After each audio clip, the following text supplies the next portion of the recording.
Hi and welcome back to Wristwatch Adventures, adventures with affordable watches.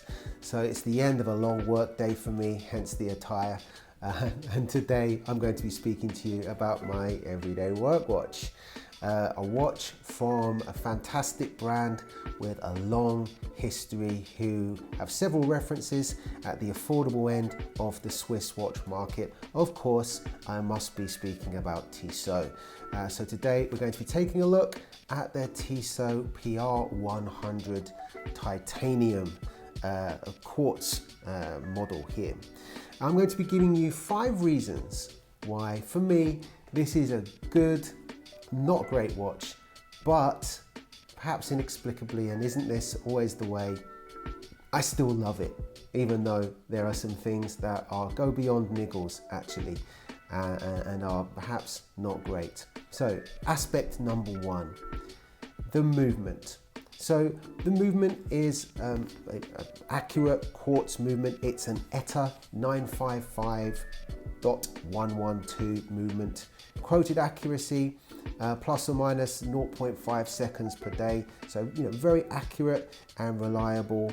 Battery life, somewhere in the realms of 3 years. However, one thing that I do notice, and I'm very fussy about this, particularly when I get this under the macro lens, is that you can see the second hand kind of bouncing ever so slightly, which does irritate me.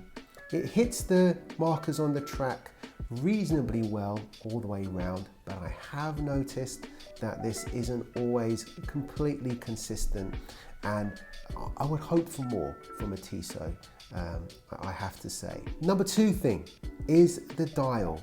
I really do feel that they haven't gone to a particular amount of effort with this style.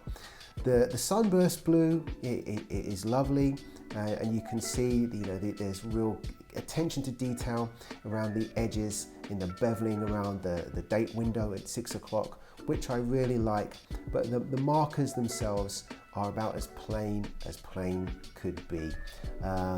No angles or particular interesting facets on the markers there, and I think that's a real shame and a missed opportunity. And surely, in terms of providing a Swiss watch at a price point, the Swatch Group could do a little bit better than that with it. Now, I'll follow directly on from the lack of interest there or detail in the indices to lume. Now, yes, this is a dressy watch. It's not particularly a sports watch. However, if you're going to have lume, there are lume on the hands. It's not particularly wonderful, but if you're going to have lume, I feel that you do need to have lume on the indices as well. I feel that that needs to be there. I mean, again, it's another one of those things you think, why not? If you're going to do it at all, do it properly.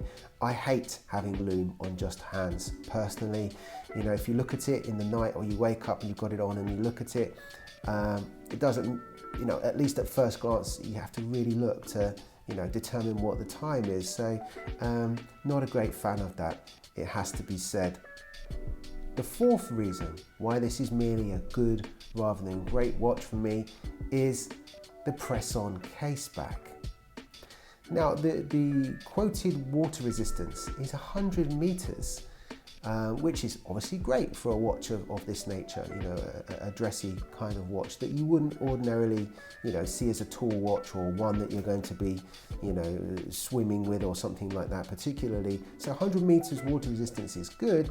However, when I look at the details of this watch, the crown is not screw-in. The case back looks to be a press-on case back.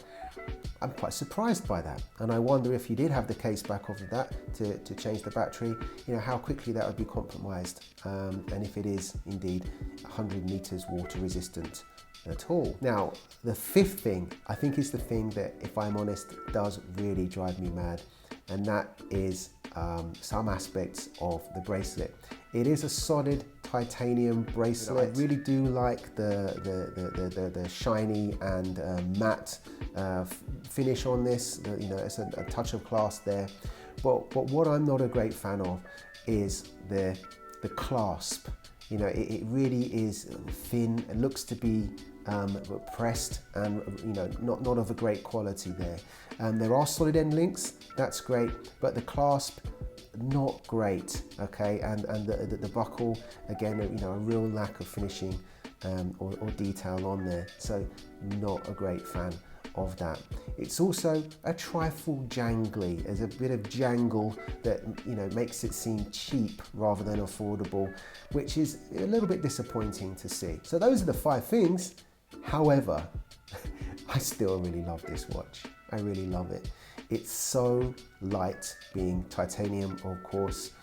The case is so elegant. The finishing on the case, the gaps between the solid end links and the case lugs itself, the subtle kind of facets of shiny edges and matte sides and so on, the shiny bezel there, it's just pure class. I love the case shape, the case size at 39 across, and, you know, not much more lug to lug is fantastic size for me. And like I say, you know, it's perfect for wearing for work. If, like me, you know, you have to be smart for work, it just disappears under that cuff, and you know, you can wear it all day, you know, and not be itchy or have that feeling that sometimes you get with a heavy steel luxury watch, for example, that after a while, you know, you want to take it off. It's a substantial bit of kit. This, unassuming, elegant. Now, the other reason why I like this, and I've become very attached to it very quickly, is I feel it's what I would call a dad watch, and I mean that in a good way. It's the kind of watch that someone's dad, who's not particularly into watches, but wants a good watch. He wants to spend, you know, a few £100 stroke bucks on a good watch, but, you know, it's going to save his money or spend his money on something far more responsible and less frivolous than an expensive watch. Wants a decent watch, but doesn't want to go too crazy with it. I know it makes no sense to hang on to this. I know that you know, there are other watches you could have for the same money from micro brands, for instance, that are far better and higher spec, but this is the one for me. And I hope you've enjoyed those 5 reasons why this is a good, not great watch, but why it really has that charm. Okay, thank you, and I'll see you again next time here at Wristwatch Adventures.